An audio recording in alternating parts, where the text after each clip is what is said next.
Stone Fox, Chapter 4, The Reason. Get over here! The voice cut through the air, like a twang of a ricocheting bullet. Little Willie had never heard a voice like that before. Not on this farm. He couldn't move, but Searchlight sure could. The owner of the voice barely had time to step back into the house and close the door. Searchlight barked and snarled and jumped at the closed door. Then the door opened a crack. The man stood in the opening. He was holding a small derringer and pointing at Searchlight. His hand was shaking. "Don't shoot," Little Willie yelled as he reached out and touched Searchlight gently on the back. The barking stopped. "Who are you?" "My name's Clifford Snyder, State of Wyoming," the man said with authority. He opened the door a little farther. The man was dressed as if he was going to this wedding, a city slicker. He was short, with small head and a thin, droopy mustache that reminded Little Willie of the last time he had drunk a glass of milk in a hurry. "What do you want?" Little Willie asked. "Official business. Can't the old man inside talk?" "Not regular talk. We have a code. I can show you." As Little Willie reached the door, Clifford Snyder aimed his gun at Searchlight, who began to growl. Leave that thing outside," he demanded. "She'll be right here if you put your gun away." "No." "Are you afraid of her?" "I'm not afraid. Dogs can always tell if someone's afraid."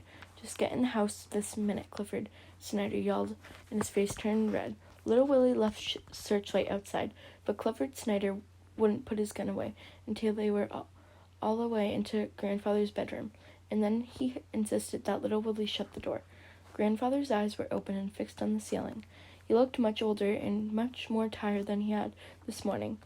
"You're no better than other folks," Clifford Snyder began as he lit up a long, thin cigar and blew the smoke towards the ceiling. "Anyway, it's the law, plain and simple." Little Willie didn't say anything. He was busy combing Grandfather's hair like he did every day when he got home.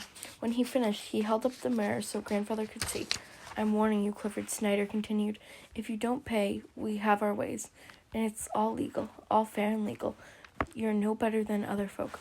"Do we owe you some money, Mr. Snyder?" Little Willie asked. "Taxes, son. Taxes on the farm. Your grandfather there hasn't been paying them."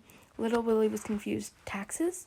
Grandfather always paid every bill, always on time, and Little Willie did the same. So what was this about taxes? Grandfather had never mentioned them before. There must be some mistake. "Is it true?" Little Willie asked Grandfather. But Grandfather didn't answer. Apparently it had gotten worse during the day. He didn't move his hand or even his fingers. "Ask him about the letters," piped up Clifford Snyder. "Where are the letters?" "Every year we send a letter, a tax bill, showing how much you owe." "I've never seen one," Little Willie insisted. "Probably threw 'em out." "Are you sure?" began Little Willie, and he remembered the strong box. He removed the boards and lifted the heavy box up onto the floor. He opened it and removed the papers. The papers he remembered seeing when he had looked for the money to rent the horse. "Are these the letters?" he asked. Clifford Snyder snatched the letters from Little Willie's hand and examined them. "Yep, sure are," he said.